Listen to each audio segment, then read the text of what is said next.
జనరల్గా అసెంబ్లీలో ఏవైనా సరే బిల్లులు ప్రవేశపెడుతుంటారు. ఇది మనందరికీ తెలిసిందే. అసెంబ్లీలో ప్రవేశపెట్టినటువంటి బిల్లుకి ఓటింగ్ జరుగుతుంది. 2/3 మెజారిటీ వచ్చినటువంటి బిల్లులను తర్వాత శాసన మండలికి పంపిస్తారు. శాసన మండలిలో కూడా బిల్ పాస్ అయితే వాటిని గవర్నర్కి పంపిస్తారు. గవర్నర్ ఆమోద ముద్ర వేసిన తర్వాత అది చట్టంగా రూపొందుతుంది. ఆ సంబంధిత రాష్ట్రాల్లో అమలు చేయబడుతుంది. ఇది కామన్గా జరిగేటువంటి అంశమే.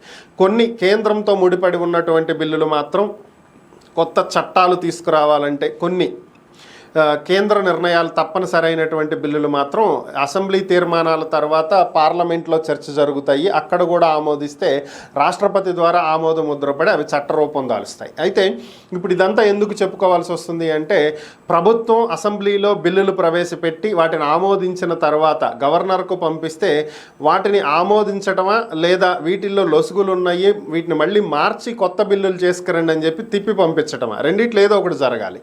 సో అవునా కాదా తేల్చి చెప్పాల్సినటువంటి బాధ్యత గవర్నర్ మీద ఉంది. అయితే బిల్లులు ఇచ్చి ఎన్నాళ్ళు గడిచినా కూడా వాటి గురించి ఎటువంటి స్పందన లేకుండా ఉండటం వల్ల పరిపాలనకి ఇబ్బంది అవుతుంది అని చెప్పి సుప్రీంకోర్టులో పిటిషన్ వేసినటువంటి నేపథ్యంలో సుప్రీంకోర్టు గవర్నర్లకి నోటీస్ ఇవ్వడం జరిగింది. ఇది ఎక్కడ జరిగింది అంటే పశ్చిమ బెంగాల్ అండ్ కేరళ, ఈ రెండు రాష్ట్రాలలో అసెంబ్లీలో ఆమోదించినటువంటి బిల్లులని గవర్నర్కి పంపించగా గవర్నర్ వాటిని ఆమోదించకుండా 8 బిల్లుల్ని ఇంకా అలానే ఉంచినటువంటి నేపథ్యంలో సో వీటికి సంబంధించి సంబంధిత ఆ రాష్ట్రాలు సుప్రీంకోర్టును ఆశ్రయించడంతో కేరళ, పశ్చిమ బెంగాల్ గవర్నర్లతో పాటుగా కేంద్ర హోంశాఖకు సుప్రీంకోర్టు నోటీసులు ఇచ్చింది. వీటి మీద సమాధానం చెప్పాలని, ప్రజా పరిపాలనకు ఇబ్బంది కలిగించకుండా గవర్నర్లు త్వరగా నిర్ణయాలు తీసుకోవాలని, ఎందుకు తీసుకోవట్లేదో సమాధానం చెప్పాలని చెప్పి సుప్రీంకోర్టు నోటీసులు ఇవ్వడం జరిగింది.